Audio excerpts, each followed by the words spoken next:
Ողջույն սիրելի հայրենակիցներ, եթերում Նորանտապանն է։ Եվ այժմ մենք զրուցելու ենք տնտեսագիտության դոկտոր պրոֆեսոր Մարտիկ Գասպարյանի եւ ֆիզմատ գիտությունների դոկտոր պրոֆեսոր Աշոտ Գևորգյանի հետ։ Ողջունում եմ, պարոնայք, շնորհակալ եմ, որ ընդունել եք հրավերը։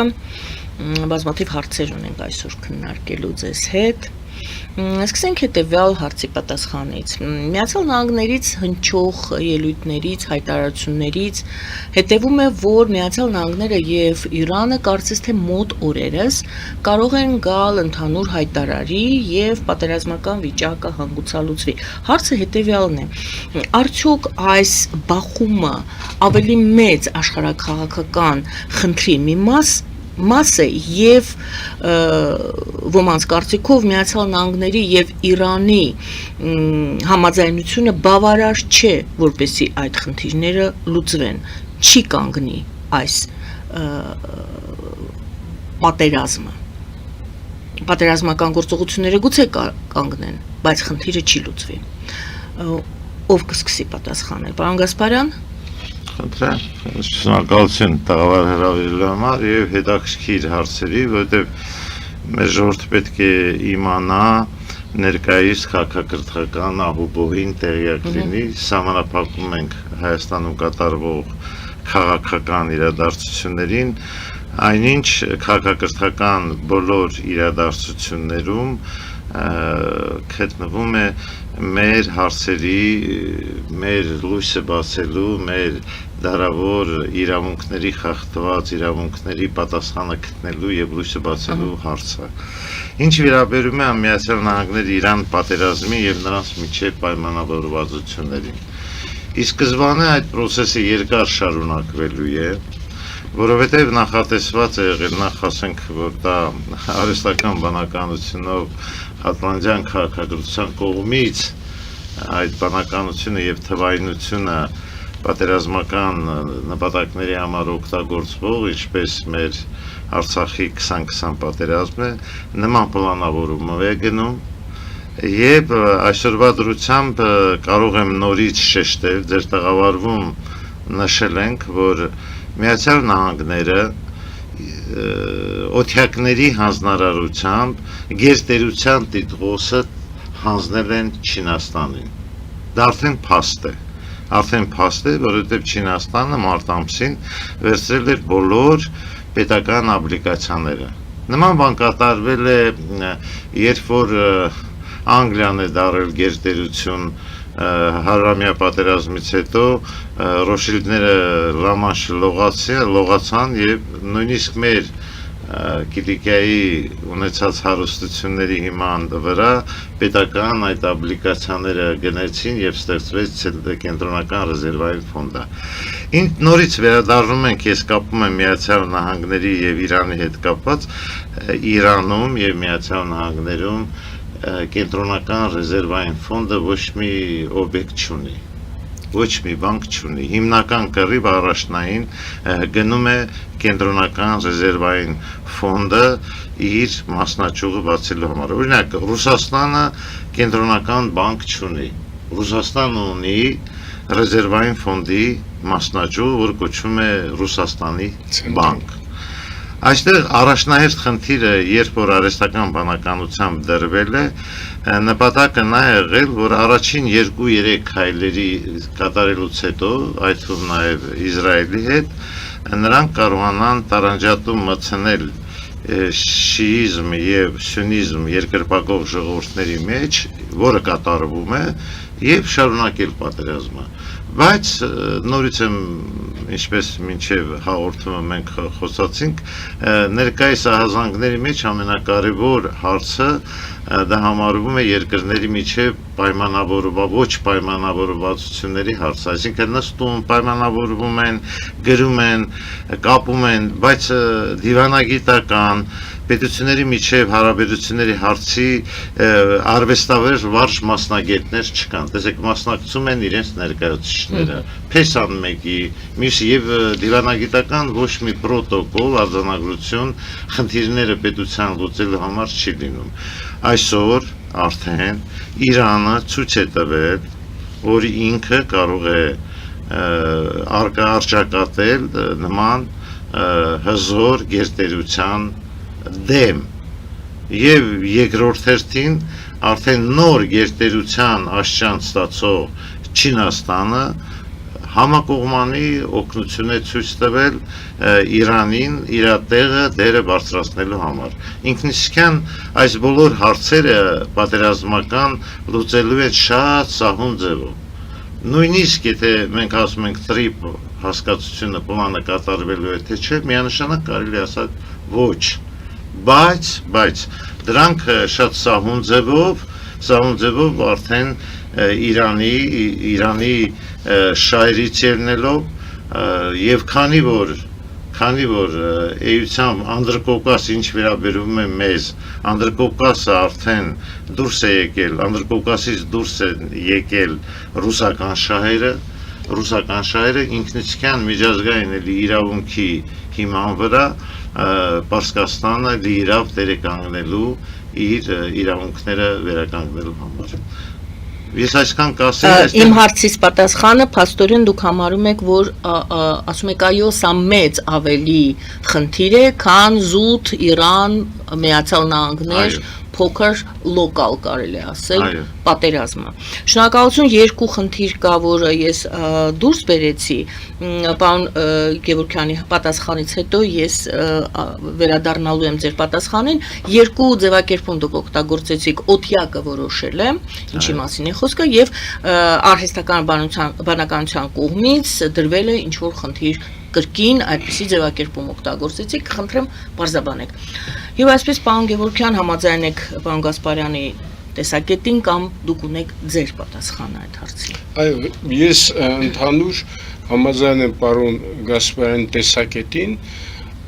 եւ բացի դրանից տեղեկացված եմ, որ այսինքն պարոն Գասպարյանը երբ որ նշեց, որ համաշխարհային օթյակները հանձնել են գերտերության կարգավիճակը Չինաստանին, դա եղել անցյալ տարի, դրան ներկայան եղել Հռոմի Պապը, որ այցելել է Ուլանբատոր, այդ բոլոր, այսպես ասած, սիմվոլիկ հանդիպումները եւ այլը, դա իրական խոր իմաստ ունի եւ աշխարհը կառավարում է ոչ այն կերպ, ոնց որ սովորական մարդը նույնիսկ քաղաքագետների մեծ մասը գիտեն։ Շատ ավելի, այսպես ասած, թաքնված կառույցներ կան, բայց մի բան հստակ է, որ կան ուժային կենտրոն, մասնավորապես ֆինանսական ուժային կենտրոններ, այսինքն ֆինանսինգ մեծ ուժ է եւ ասենք կարելի ասենց նշել, որ մինչև այս վերջի զարգացումները հիմնական 3 կենտրոն, դա Լոնդոն Սիթի, բանը, Վատիկանը եւ Վաշինգտոնը։ Պեկինը մի փոքր ստվերում էր, բայց զարգացումները այնքան արագ կատարվեցին աշխարհում, կապված նոր տեխնոլոգիաների եւ ամենակարևորը, ասենք, նոր քվանտային ինֆորմատիկա, քվանտային համակարգիչ, քվանտային տեխնոլոգիաներ, այն կարգի արագ է այդ բոլորը եւ արհեստական բանականություն, որը պսակն է հանդիսանում այս տեխնոլոգիական զարգացման եւ այս պատերազմները, որ հիմի աշխարհում տեղի են ունեն, դա էապես ուրիշ պատերազմներ են, քան նույնիսկ երկրորդ համաշխարհային պատերազմը, որտեղ մենք գտնվում ենք քաղաքակրթական շրջափուլում,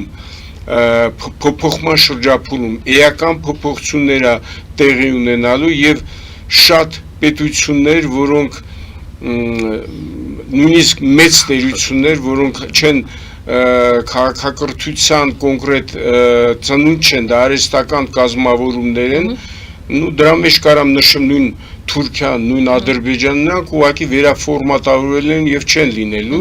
Ես ուզում հենց մի անգամից պատասխանեմ նաեւ այդ տրիփի հետ կապված, էլի, որտեվ մեր հասարակությանը ցավոք սրտի մեր քաղաքական դասը չի իրական խորքային բաների մասին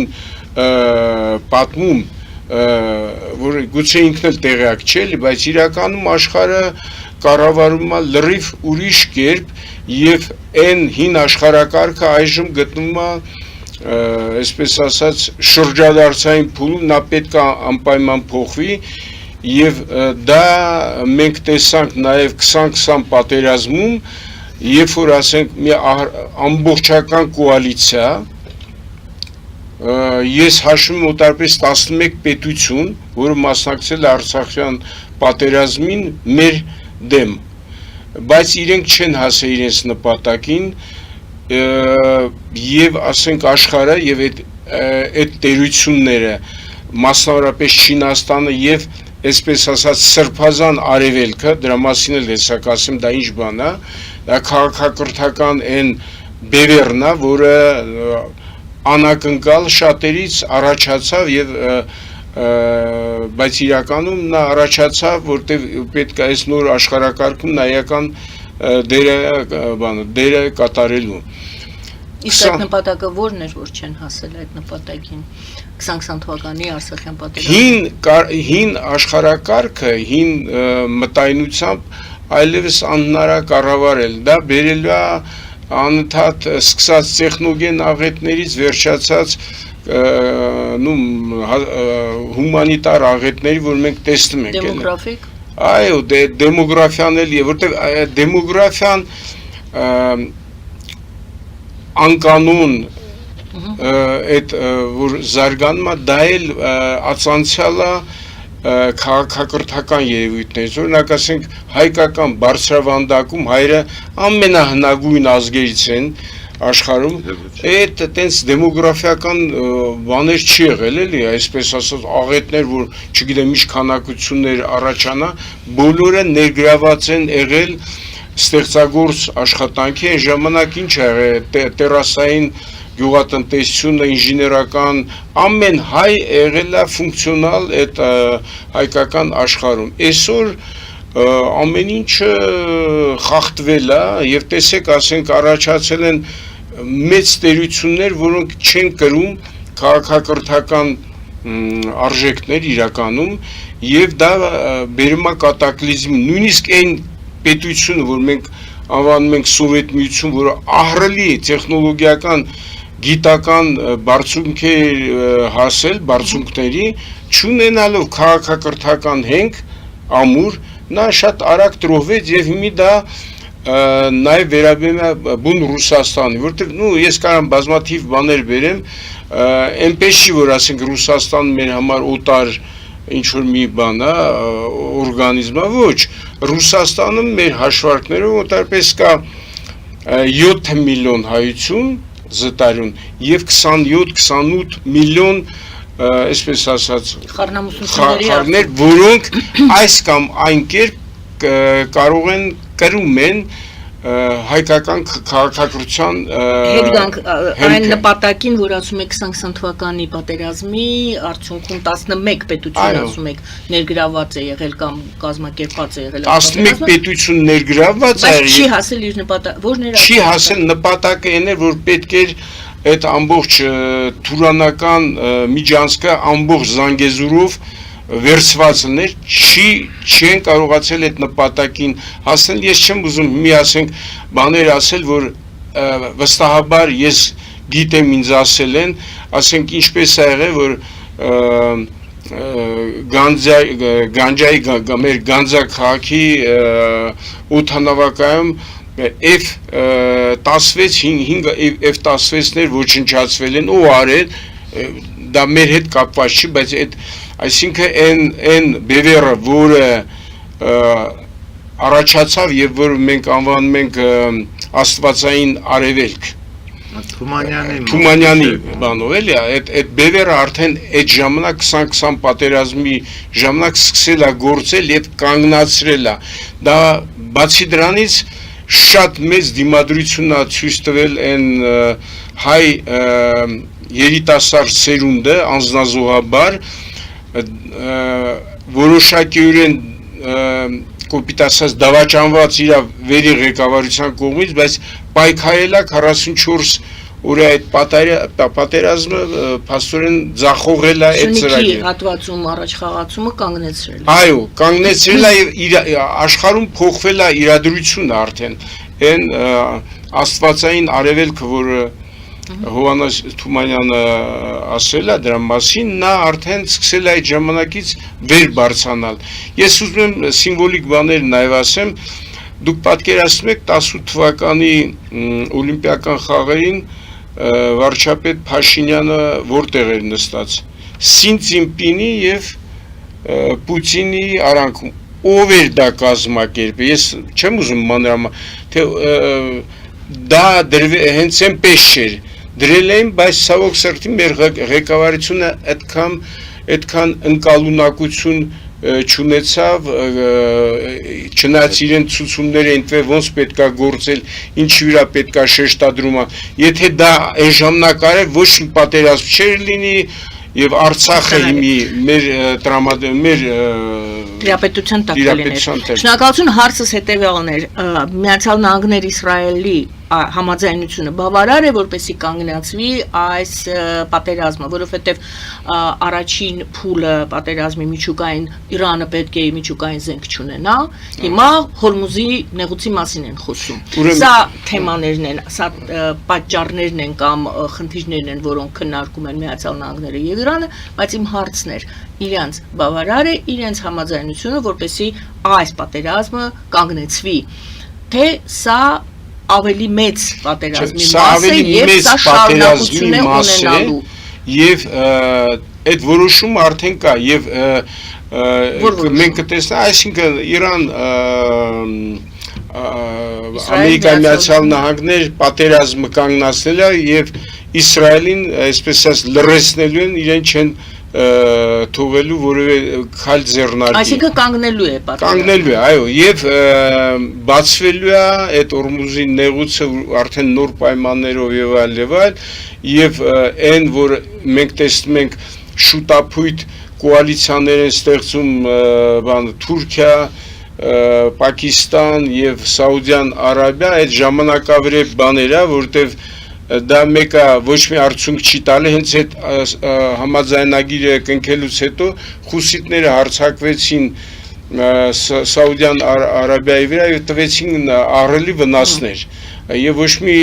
արձագանք ըստ էության չեղավ։ Ուզում ասեմ, այս պատերազմները ավելի մեծ տարողություն ունեն եւ որոշումները մենակ չեն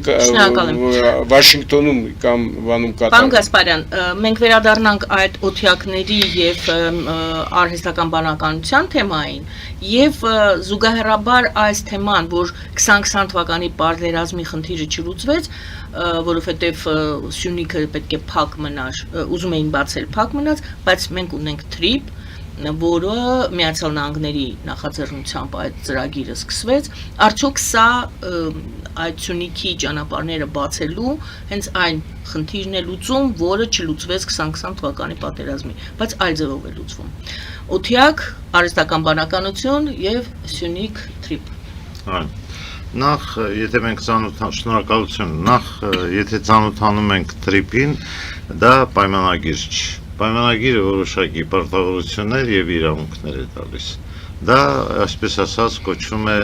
նամերինի, ոնց են նամերինի։ Սա ավելի շատ հայտարարություն էր։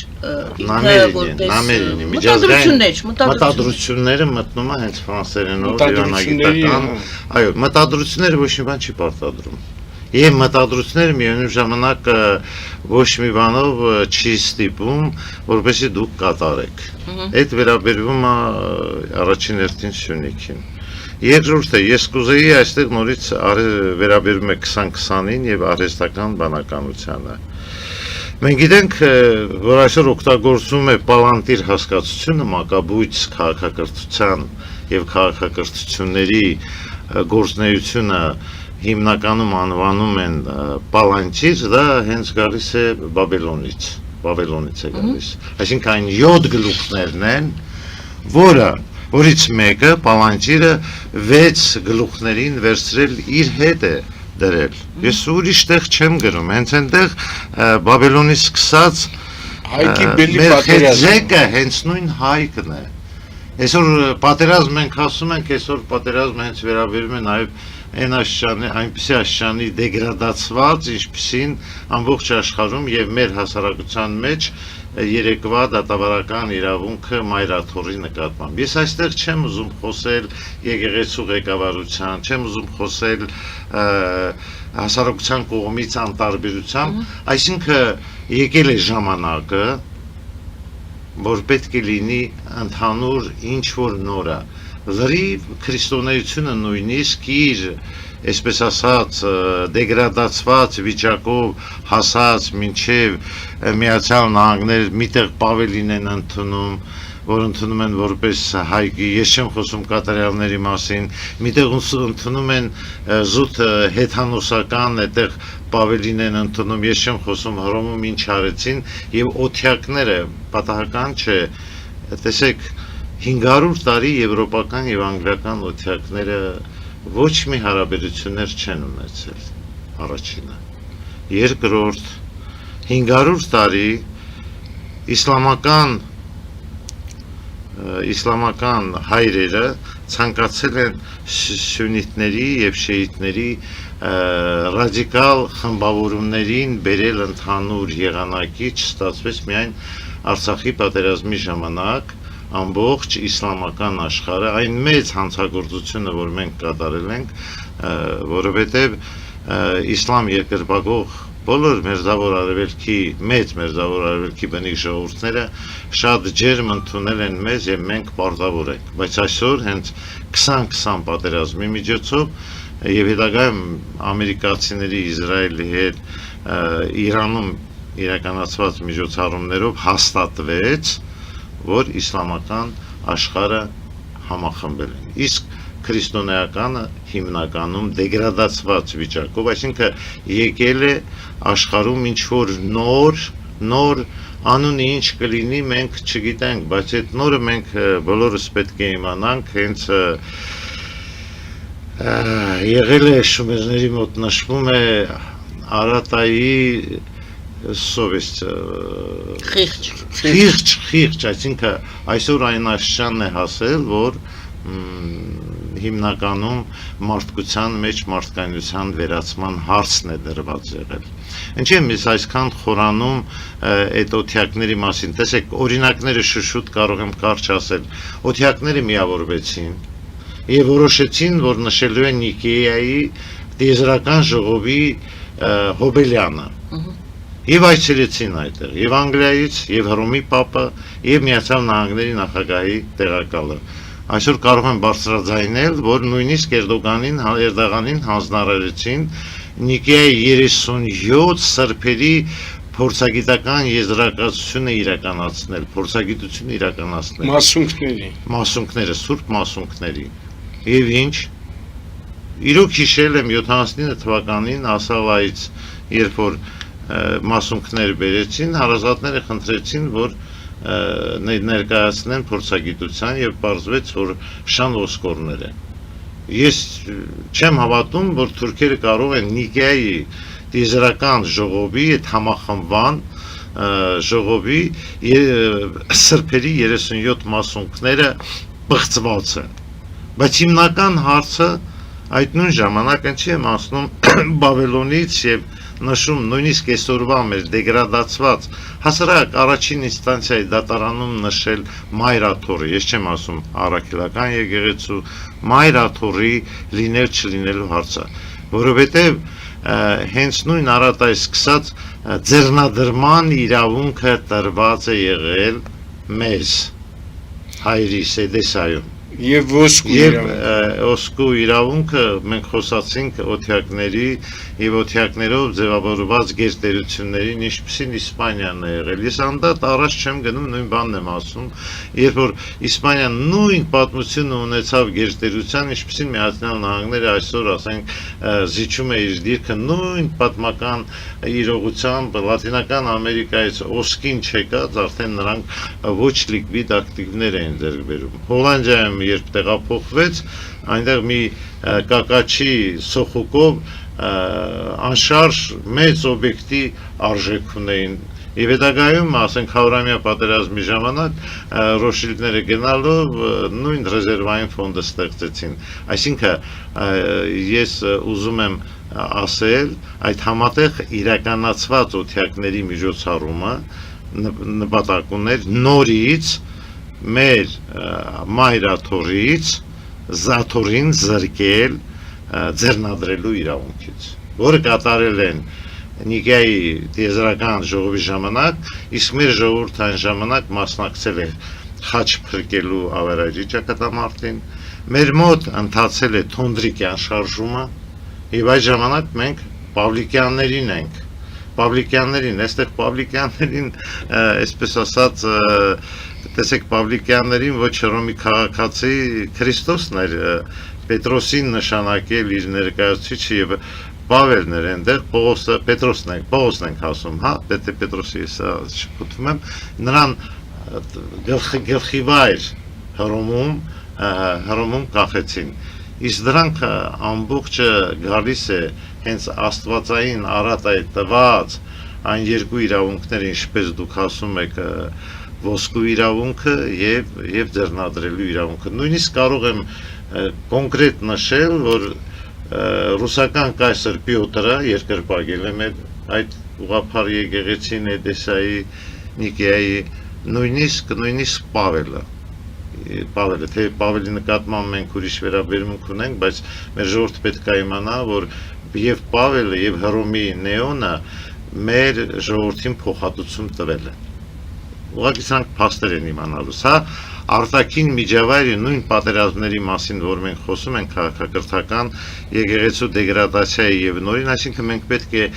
նոր հեծանիվ չստեղծենք, անցնենք, վերադառնանք մեր կոդերին, այն ինչ որ ի սկզբանե ունեցել ենք մենք։ Նոր խոսում ենք Ամերիկա, Իրանին, ոչ թե ես կապում եմ, դրանք իրար հետ շատ կապված են։ Էությամբ այսօր մեծանում է Իրանի դերը, մեր թեև մենք համարում ենք հայկական լեռնաշխարհի ժողովուրդ, բայց չեմ ուզում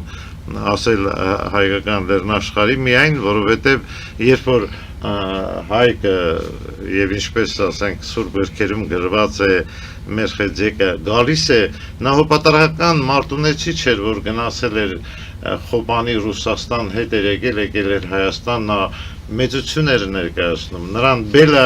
ոչ թե կարող էր բելը նրան կանչեր, ձերբակալեր եւ տաներ, բայց Քարթվիլի ժողովուրդը, ամբողջ Կովկասյան ժողովուրդը, բոլորը նրանք հրլու հպատակ, ինչպես Արատայի ժամանակ, նաեւ աշակերտներին են ընդունում այդ պաշտարակը, զեկորեկը սարքելու համար եւ գնում է հենց այդ օրվանից արդեն գնում է դրա տարանջատումը։ Այստեղ ուզում եմ նշել, որ էությամբ պարսկական հողերը երբ որ միացրել են ռուսական կայսրությանը, ի սկզբանե բացի Թուրքմենչայի, ուղղակի կրկնում եմ նորից, նշել են Թուրքմենչայի եւ Գյուլիստանի պայմանագրից 1828 թվի, 1813 թվականի եղել է 1805 թվականի ապրիլի 14-ի պայմանագիրը Գանձաքաղաքի մոտ Քուր գետի ափին, Քյուրքեչայի պայմանագիրը, որի մեջ կա մեր մայր աթոռի ստորագրությունը։ Այսինքն արտաքին պատերազմը մեր եկեղեցու նկատմամբ, մեր մայր աթոռի նկատմամբ Նիկեյան տիեզերական վեհաժողովն է, ձեռնադրման իրավունքից զրկել մայր աթոռին, իսկ մյուսը Գյուկեսչեի պայմանագիրն է, որտեղ թեև մենք Ցիզիանովի մասին խոսում ենք եւ պատմությունը գիտենք, որ նա հայկական ցակումով, բայց ներկայացնում էր գեներալ ռուսական շահեդ, թեև նա մեր հայրի ձեռով էլ զոհվեց Ցիզիանովը, բայց նրա կատարած ամենամեծ գործը նա է, որ փնտրում է Գանձասարի կաթողիկոսին, նրան արդեն ուղարկել էին Լոռի եւ երկար ժամանակ շատ մեծ դժվարությամբ մայր աթոռի արխիեպիսկոպոսի ստորագրությունը վերցնում։ Այսօր մեր եկեղեցում ցանկանում են նսեմացնել մայրաթորը, իջեցնել, ամեն ձևի պայքարելով միայն որպեսզի նրա ստորագրությունը չլինի։ Դրա համար եմ ասում, դա մեծ դեգրադացված process է եւ ղեկավարության, որովհետեւ նույն ղեկավարությունը եւ այդ ներկայացուցիչների հետ, որոնք էությամբ իսլամում ստատուս խալիֆի ստատուս չունեն, որ դրանց խոսքը տեղ անցնի, ոնց որ մեր ցեղասպանության, մեր նկատմամբ իրականացրած ցեղասպանության ժամանակ նրանք մի անգրագետ մովայի միջոցով համարեցին հալալ այդ եւ Ալեքսանդրիայի խալիֆը Մեքքայում այցելելով հատուկ հրվարտակով նրանք բացահայտեցին Մոհամեդի սկսած, որ մեզ նկատմամբ նման մոտեցում չպետք է լինի։ Այսօրվա կռիվը մեր եկեղեցու նկատմամբ նրա տեղը, դերը, նշանակությունը իջեցնելու պատերազմը հիմնականում մեր մայր Աթոռի կողմից մինչև հիմա ունեցած ստորագրության ստատուսն է։ Այսինքն չկա պարսկական շահի պետականությունը, չկա ռուսական կայսրությունը, միայն այնտեղ մեր մայր Աթոռի ստորագրությունն է։ Ես եթե թույլ տաք տեղ փոքր ինֆորմացիա տամ, որտեղ ժողովրդի մեծ մասն էլ տեղյակ չի էլի։ Դա ինչ է նշանակում, այդ ձեռնադրման իրավունքը դա ունի հայ եկեղեցին, ոչ ուրիշ եկեղեցիներ չունեն, ասենք հայկական եկեղեցին կարող է վաղը հռչակվի մի տոհմի ընդհանրենք հայ թագավոր եւ բոլորը պարտավոր են դա ընդունել։ Մասնավորապես Նադիր Շահին հզոր պարսկական կայսրության շահին ձեռնադրել է հայ եկեղեցին։ Նադիր Շահի մասնավոր եւ պարսիկների խնդրանքով։ Այս Նապոլեոնը այսօր մենք ասում ենք Փարիզի Աստվածամոր տաճարը, իդեպ ասեմ սատանայացված է, այսօրվա դրությամբ այդ հրդեհից հետո։ Այո։ Հենց Նապոլեոնը նույնիսկ Հռոմի պապին կանչելով ներողություն եմ խնդրում ընդհատելու համար Նադիր Շահին ասեցիք, նա չի թողել, որ Հռոմի պապը ձեռնադրի։ Նույնիսկ պրոտոկոլներում կան, նրա մոտ էլ Կուտուզովի նման մի աչքը հիվանդ է եղել, եղբորն է տեսել եւ խոչ չեմ ասում ինչ լեզվով, ասել է Երանի հայրս կենթանի լիներ եւ տեսներ։ Իսկ ինքը իր ձեռնով ձեռնադրվել է։ Նույնիսկ ֆրանսիական արքունիք հավաքվել թարգմանել է դրանցից մեկի լսածը թե ինչ էր ուզում ասել, որովհետև ինքը ֆիզիկապես շատ տկար է եղել եւ Կորսիկայում միշտ ցանկացել է որպեսի հոր նման լիներ, եւ չեմ խորանում, այսինքն ձեռնադրման իրավունքը ի սկզբանե սկսած մեր էծագիր արձանագրություններից ուխտասարի որտեղ ֆլորան եւ ֆաունան այն նույնը չի ինչ որ նեղոսի ափին բոլորը բնորոշ է հայկականներն աշխարհին ի սկզբե կարող են խոսել եկածների գնացածների մասին ձեռնադրման իրավունքը մեզանից վերցրել նորից օթյակների միջոցով ուզում են հաստատել բայց այսօր արհեստական բանականության պայմաններում սրանք արդեն պալանջերները Օթյակներն են փակվում, օթյակներն են սլիանի պագլաշենի, այդ process-ն է գնում։ Դուք շարունակեք։ Սա բանը, ես էլի ուզեմ շեշտեմ, որ խնդիրը իրականում շատ մեծ իմացաբանական հարցերի մասին է, որ նորից վերահառնվել եւ Հայկի բելի պատերազմը, որ հիմի շատ արդիական է եւ մենք պատրաստում ենք դրա վերաբերյալ շատ գիտական ինֆորմատիվ մի վիդեոկլիպ ստեղծենք, որը մոտակա ժամանակներում կլինի։ Որպեսզի ինչ ասեք։ Որպեսզի ասենք, որ խնդիրները հասարակությունների չի փոխվել։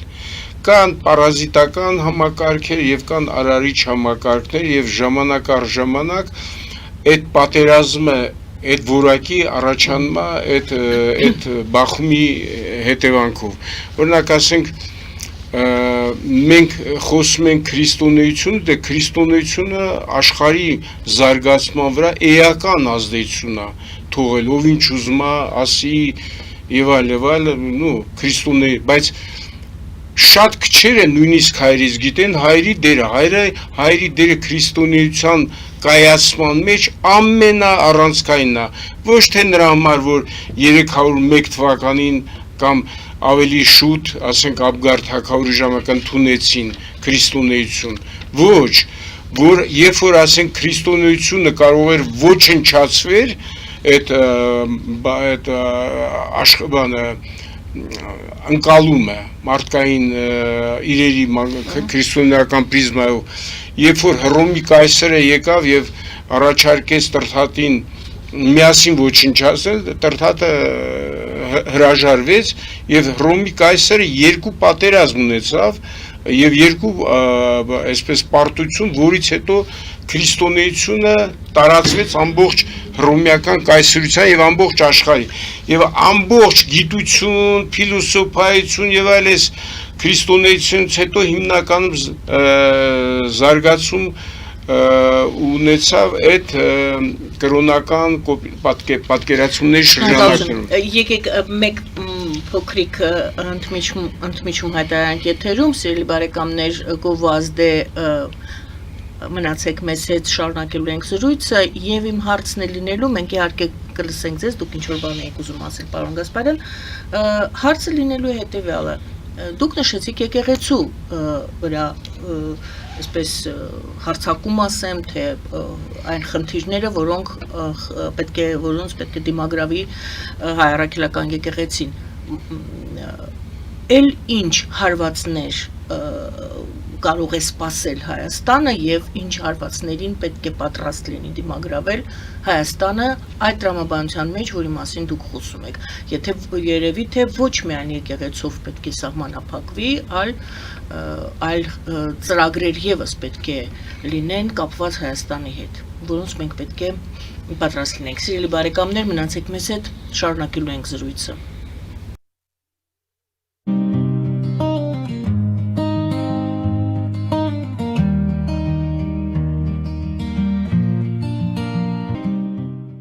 Ֆելիչե ժամանակակից ատամնաբուժական կլինիկա։ Այստեղ հարմարավետությունն ու խնամքն առաջնային են։ Այստեղ կիրառվում են ատամնաբուժական ամենաժամանակակից տեխնոլոգիաներ, ճշգրիտ ախտորոշում, արդյունավետ բուժում, նուրբ փորձառություն եւ անհատական մոտեցում։ Սկսած սովորական մանրուքներից մինչև առաջադեմ ընթացակարգեր, այստեղ դուք գտնվում եք բարձր որակավորում ունեցող եւ փորձառու ատամնաբուժական մասնագետների ձեռքերում։ Մեր բարեկամական եւ հյուրընկալ անձնակազմն այստեղ է յուրաքանչյուր այցը հաճելի դարձնելու համար։ Ֆելիչե, ձեր առողջ եւ ամենաերջանիկ շպիտը սկսվում է այստեղից։ Եկեք եւ բացահայտեք նորարարության, փորձագիտության եւ կարեկցանքի կատարյալ համադրությունը։ Երևան փոստը Գրանադայի ուզում տեղեկացնում է։ Դրամական փոխանցումներ 1%-ով։ Օդանավով 1 փաունդը 2.99։ Նավով ուղարկեք 1 արկղ, երկրորդ արկղը անվճար։ Ավտոմեքենաների փոխադրում անհավատալի արժեքներով։ Ինչպես նաև կահույք եւ մեծ չափի բեռների փոխադրում։ Jackpot հագուստի խանութը երկրորդ մասնաճյուղն է բացել Գլենդելի սրտում, որտեղ կարող եք ձեռք բերել եվրոպական եւ ամերիկյան ընտիր հագուստեղեն, կոշկեղեն, աքսեսուարներ, պայուսակներ ամենահարմար արժեքներով։ Նաև կարող եք ցանկացած ապրանք պատվիրել եւ ձեռք բերել կարճ ժամանակում։ Jackpot-ի Գլենդելի հասցեն է 1135 North Pacific Avenue, հեռախոս 818 813 2252։ Jackpot հագուստի լավագույն կենտրոնը Գլենդելում։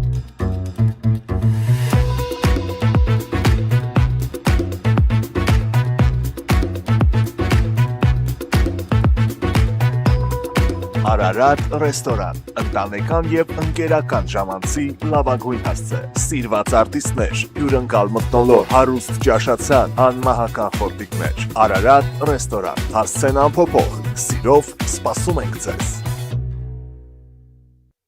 Լավագույն պաղպաղակ, բնական, համեղ եւ մատչելի գներով պաղպաղակը կարող եք ձեռք բերել բոլոր հայկական խանութներում։ Պահանջեք հայկական պաղպաղակ, Թամարա պաղպաղակ։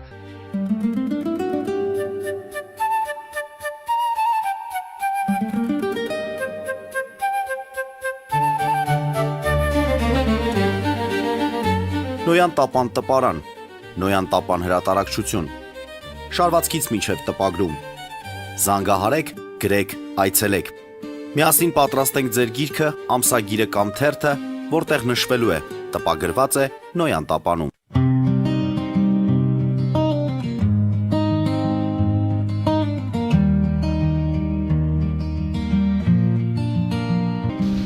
Սիրելի բարեկամներ, շարունակում ենք զրույցը պարոն Մարտիկ Գասպարյանի հետ, դոկտոր պրոֆեսոր Մարտիկ Գասպարյանի եւ դոկտոր պրոֆեսոր Աշոտ Գևորգյանի հետ։ Պարոն Գասպարյան, ավելի կոնկրետ հարցը հետեւյալն է. Հայաստանին ինչ վտանգներ են սպառնում եւ ինչ հնարավորություններ ունի Հայաստանը դիմագրավելու վտանգներին։ Նախ ես ուզում եմ մի փոքր ռեպլիկի կարգով նշել ձեռնադրման, կիսատ մնաց, չի ուզում խանգարել։ Անգամ Քրիստոսը որտեղ է ձեռնադրվել։ Մոքած աշխարհում, Կոմիտասի հայրենիքում։ Հնացած ես չեմ ուզում նշել, որ այսօրվա դրությամբ եւ մենք պատրաստել ենք եթերում ընթանում է Քրիստոսի գալու հետ կապված Լիբանանում թե Արցախում, չեմ խորանում, բայց որտեղ է ձեռնադրվել Քրիստոսը։ Եվ ինչի քրիստոնեությունը, որ նոր պրոֆեսոր Աշոտ Գևորգյանը նշում էր, Հռոմի հետ ձեռնադրման իրավունքը բոլորը գողացել են։ Այսօրվա դրությամբ մեր լինել, չլինելու հարցը առանցքայինը մայրաթորն է։ Մայրաթորը պահել, որովհետև ավելի հին գալիս է եւ հեթանոսությունից, եւ դրանից առաջ, որովհետեւ մենք կարողանանք վերադառնանք մեր ակունքներին, որովհետեւ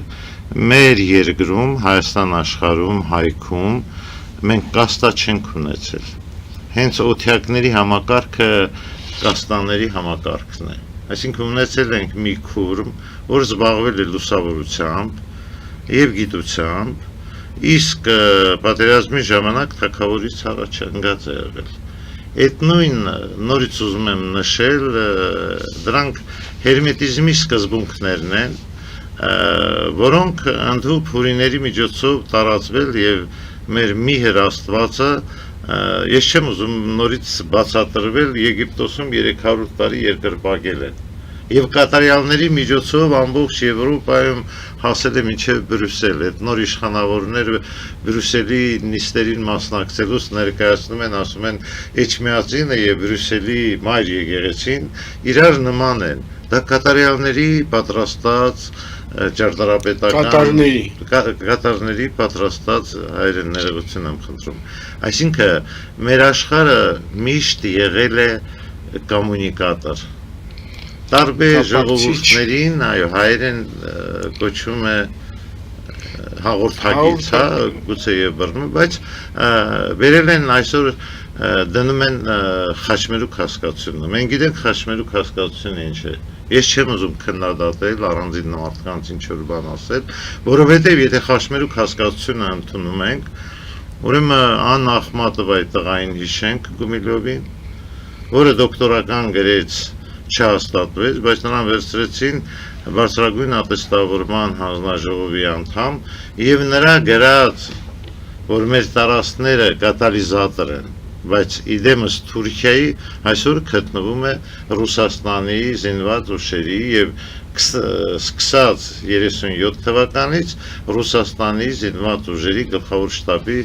սեղանի գիրքն է հանդիսանում, որ մեր տարածքներում տիրող Թուրքիան անօրինական, այդ տարածքներին անօրինական զավթած Թուրքիան համարում է կատալիզատոր Եվրոպան, Ասիան իրար հետ կապելու համար։ Այսինքն մեր պետականությունը լինել չլինելու համար, պահպանելու համար, այսօրվա որ մենք ասում ենք այդ երիտասարդները, որտեղ մենք զոհ ենք տվել մեր ժողովուրդը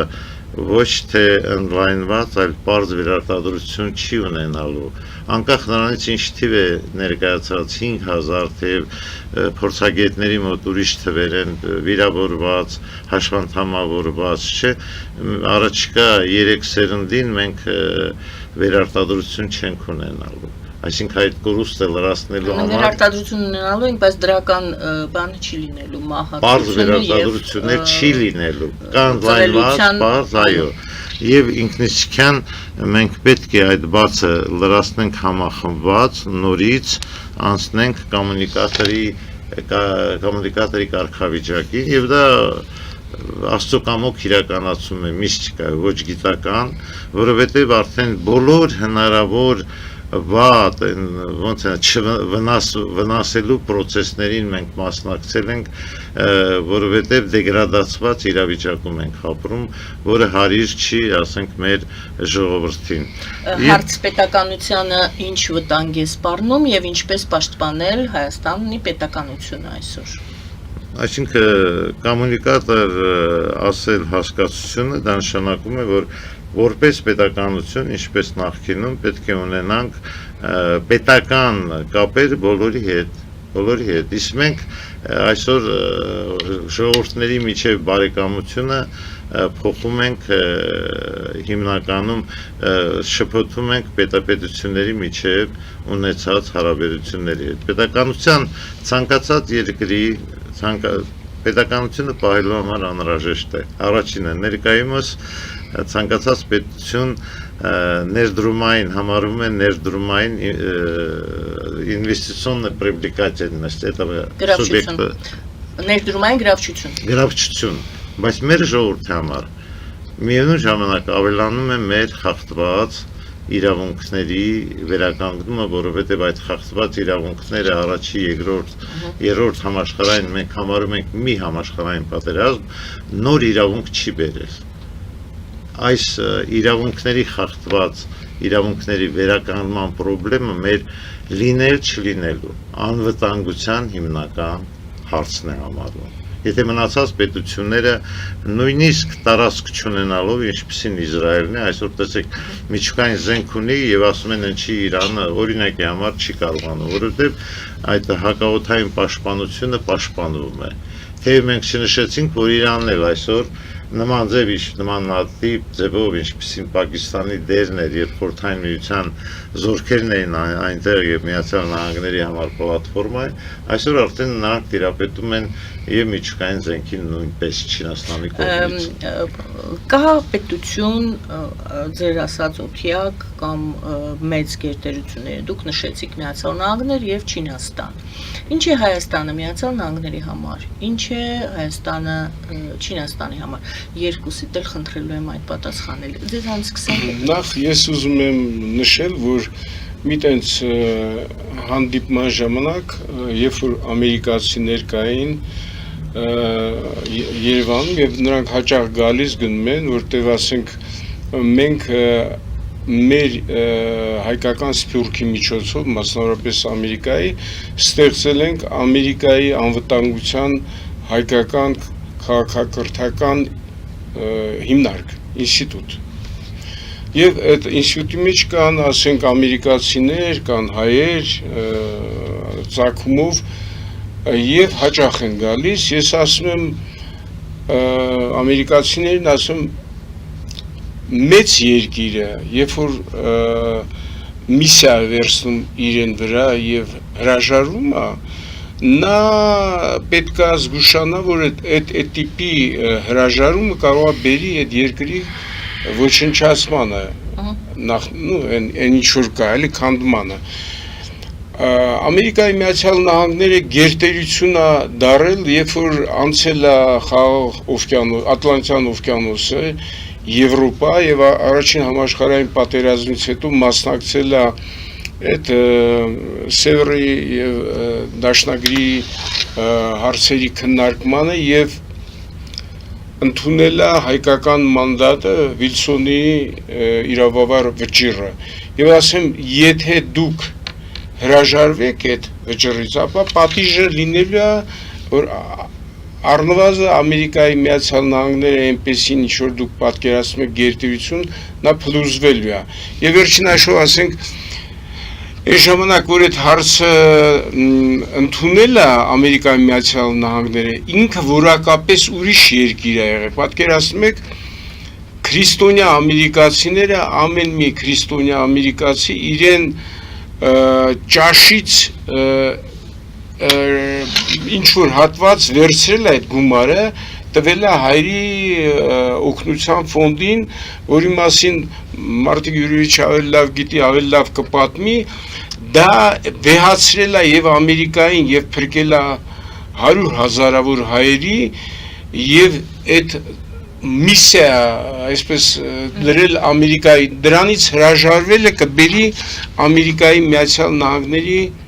քանդմանը ոնց որ ասենք մենք տեսանք ինչ եղավ ասենք Սովետ միության մեջ երբ որ ինքը հանդիսանում էր կոպիտ ասած երրորդ աշխարհի սատար ուժը ինքը մարդկային բաներ էր անում, ասենք այս երկրիներ զարգացնում են երկրին եւ այլ ինչ որ պահին, ինչ որ որոշում կայացվեց, հրաժարվեցին այդ միսիայից եւ բերեց Սովետ միության փլուզմանը եւ չօգնեց ոչ միջուկային զենքը, ոչ ահռելի զորքը եւ այլ եւ այլ։ Դուք պատասխանում եք ինչպես պետք է միացյալը, պետք է, ինչպես եք տեսնում, փաստացի։ Այո, մենք փաստացի Հայաստանին ինչպես է դիտարկում Միացյալ Նահանգները, դա ուրեմն կան շրջանակներ Ամերիկայի Միացյալ Նահանգներում, որ այդ բանը հասկանում են եւ մենք աշխատում ենք այդ շրջանակների հետ, ասում ենք sense։ Իսկ գլոբալ քաղաքականության մեջ Գլոբալ քաղաքականության մենք ասենք Վիլսոնի իրավարար վճիռը կոպիտ ասած դրել ենք բան Թրամփի սեղանին իմանալու հանդերձ որ Թրամփը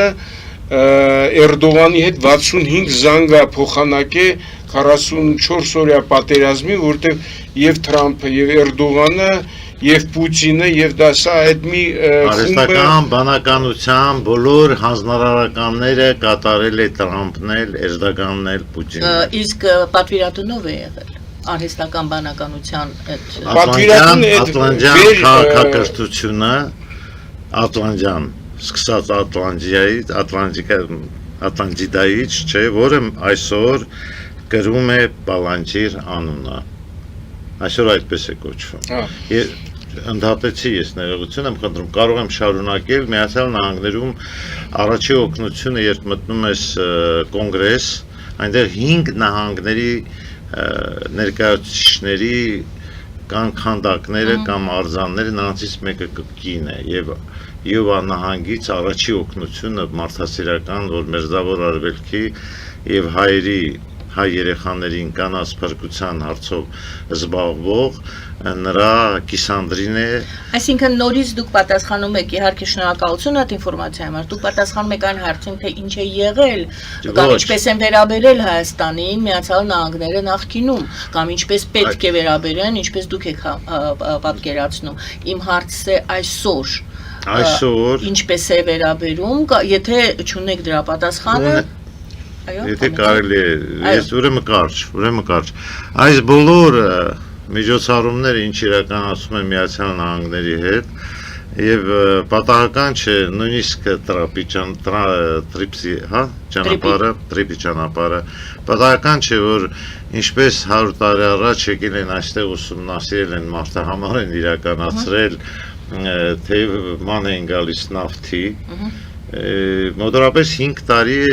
նման մարդիկ եկել են Հայաստան ուսումնասիրել են պրոֆեսոր Գևորգյանը տեղյակ է մինչև մեղրի այսինքն հետաքրքրությունը եղել է եւ հիմա էլ իրագործում են փորձում են իրագործել այս աշխատանքները զուգահեռաբար տարվում է մանդատին հասնելու համար մեր խախտված իրավունքների Դրա համար ես երկար ասեցի, կարճ ասեմ, այո։ Այսինքն Չինաստանը օրինակ հստակորեն պատկերացնում է եւ պատկերացնում էր առաջ ուղղակի մեր ղեկավարությունը հանցագործ, էլի հանցագործ, սկսած Լևոն Տեր-Պետրոսյանի ժամանակներից Չինաստանի հետ, որ շատ էական տրամադրություն կար աշխատելու չարվեց, բայց Չինաստանը այդ մետաքսի ճանապարհ դեպի Եվրոպա առաջին հերթին եւ ընդհանրապես աշխարհ պատկերացնում է իր հին են գիտելիքները, որ հայերը մետաքսի ճանապարհի մեջ ունեցել են առանցքային դեր եւ մետաքսի ճանապարհի լեզուներից մեկը եղել է հայերեն, մյուսը չինարեն, հիմնականում հայերեն, որտեղ հայերն են կապվան այդ միջնորդ կոմունիկատոր կամ հաղորդիչը եղել Եվրոպայի, Ասիայի, Աֆրիկայի եւ Չինաստանի մեջ։ Իրենք այդ շատ լավ հասկանում են եւ ստեղծել են Հայաստանում այսօր կա երկու չինական դպրոց, մեկը գտնվում է Քանաքեռի բարձունքում, որը 30 միլիոն դոլար ինվեստիցիա արել դպրոցի վրա, բայց ցավոք սրտի այդ դպրոցը հենց հանձնել են հայ չինովնիկներին, դարել է ուղղակի կոռուպցիայի, ես բացահայտ եմ ասում, ես այնտեղ եմ ապրել եւ առնչվել եմ, կոռուպցիայի բուն եւ իր որակները բավական ընկել է այդ դպրոցի Չինացիները իմանալով հայերի դերակատարությունը չինական դպրոց են պատրաստել եւ մենք ասենք պետքա դա էական օգնել։ Մյուս շատ կարեւոր հարցը դա արհեստական բանականությունն է, դա օբյեկտիվ իրականությունն է, որ այսօր աշխարհը քվանտային ինֆորմատիկայի դարաշրջանի մեջ է, որը շատ ավելի մեծ ազդեցություն է թողնելու մարդկության, մարդկային հասարակության վրա, քան նախորդ ատոմային եւ այլ հայտնագոր ատոմային ռումբի ստեղծում եւ այլն։ Եվ պատահական չի, որ ասենք Հայաստանում բացվել է արհեստական բանականության ֆաբրիկա, երկու ֆաբրիկա, որը Հայաստանին այդ իմաստով դարձնում է աշխարհի 5 տերություններից մեկը։ Այնտեղ ծրագիր կա նաև դա շարունակելու եւ դարձնելու երրորդ իր հզորությամբ։ Հիմա սա օբյեկտիվ բան է, ես ինքս աշխատում եմ այդ համակարգի հետ եւ տենում եմ նրա ժամաժամ հզորացումը։ Ուրեմն կամ մենք պետքա տիրապետենք այդ տեխնոլոգիաներին եւ կոպիտ ասած դառնանք օգտագործող կամ այդ տեխնոլոգիաները մեզ են ենթարկելու եւ երկրորդ կարևոր դա բնական Ամերիկայի Միացյալ Նահանգների թույլատրությամբ արվում չնայած այնտեղ փող տնօրենը այդ ամբողջ կոնցեռնի մեր հայրենակիցն է եւ դա շատ լավ է որ ասենք այդ տիպի ձեռնարկություն որ աշխարհի համար առաջինն է իր կոմերցիալիզացիայով մոտարպես 5.5 տրիլիոն դոլարի հզորություն ունեցող եւ ասենք մեր բուհերը պետք է մի երային ակադեմիան կոնկրետ ծրագրերով բանով եւ այլն, բայց մենք դեռ ինչ որ դե նախարարություն ստեղծեցին արհեստական բանականության պետական համակարգը տեսնենք ինչ կդառնա։ Շնորհակալ եմ, մեզ մնացել է շատ հաշված րոպեներ, Չինաստանի մասին ինչ կասեք, Չին Ես ասեցի, որ Չինաստանը այսօր էլ պատրաստ է եւ պետքա ես ուղղակի կարճ ասեմ, որ ժամանակին մի ծրագիր երկաթուղու ամբողջ Սյունիքով ստեղծվել է, տրվել է չինացիները առաջարկել են իրենք սարքեն այդ ավարտեն այդ ծրագիրը 1 տարվա ընթացքում շատ լավագույն պայմաններով, բայց Սերժ Սարգսյանի ժամանակ դա մերժվել է։ Երկրորդ անգամ մերժվել է Նիկոլ Փաշինյանի օրոք։ Ես հասկանում եմ ոչ թե նրանց իրենց ցանկությունն է եղել, այլ ուղղակի ճնշումների տակ են եղել, բայց մի ժամանակն է։ Այսինքն դուք արձանագրում եք, որ Չինաստանը հետաքրքրվածություն այնուամենայնիվ ունեցել է եւ չեք բացառում, որ հնարավորությամբ ոչ մի խաչմերուկ, ոչ մի տրանսպորտ չի կարող փոխարինի մարդկային կոմունիկացիաներին, որը տվյալ պարագայում հայերը ի բնե իրենց գենետիկ բանով կարող են կազմակերպել եւ կողմերին բերել վստահելի պայմանագրային հարաբերությունների ուրիշ ձևի հնարավոր չի զարգացնել քաղաքակրթությունները փոխգործակցությունը Պարոն Գասպարյան Երևի կարճ նշեցիք դուք ոչ մեկը ոչ մի բան չի արել բայց այնտեղ 1 միլիարդ 200 միլիոն խանցեղի այնտեղ ունենք 8%։ Այսօր սոցիալիզմից կապիտալիզմի անցման մեթոդները, որը տնտեսագիտության մեջ չկա եւ պետք է սեփականաշնորհման process-ին չանդրադառնալ հետագա խնդիրների համար, այսօր մեր կառավարությունը համագործակցած չինացիների հետ տեղայնացնում է նրանց առաջի կազմակերպած ինչքանով կստացվի ես չգիտեմ համագործակցությունը կա եւ կա գիտության բնագավառում մենք ունենք պետք է բանը համենայնդեպս Չինաստանը այդ ձևով 18 տրիլիոն 850 միլիարդ դոլար հետ է բերել եւ այն որ ստեղ մի կատարում է գուցե բիրտ ձևերով է կատարում եւ այլն խոսքը գնում է Գագիկ Ծառուկյան եւ այլ բյուջեի պարտքերը սա գնալու է հասնելու է բոլոր օլիգարխներին, որտեղ այդ պարազիտներ են եւ նրանք ոչ իրենց են պետք, ոչ էլ մարդկությանը։ Հասկանալի է։ Շնորհակալություն սիրելի Պարնայք։ Ես լավատես եմ ուզում ասել։ Դե ստացվում է որ այո, ստացվում է ճիշտ է դժվարությամբ, ճիշտ է ոչ միշտ ճիշտ են կողմնորոշվում մեր իշխանությունները, բայց ընդհանուր առմամբ Հայաստանը իր դերը շարունակում է իր դերը ունի եւ ունենալ եւ վերջի էթնոսը, որը լույսը կհանգցնի երկիր մոլորակի վրա, դա հայերն է լինելու։ Թող ուրիշները չուրախանան, թե ինչ որ հեսա դա մի քանի դուք իմանաք, մի քանի միլիոն, հա, քանի 100 միլիոն տարի հետո։ Շնորհակալություն։ Շնորհակալություն, Պարնայք։ Շնորհակալություն սիրելի բարեկամներ։ Տնտեսագիտության դոկտոր պրոֆեսոր Մարտիկ Գասպարյան, ֆիզմատ գիտությունների դոկտոր պրոֆեսոր Աշոտ Գևորգյան։ Մեր հյուրերն էին այսօր։ Զրույցը վարում էր Գայանե Առաքելյանը, բարին ձեզ։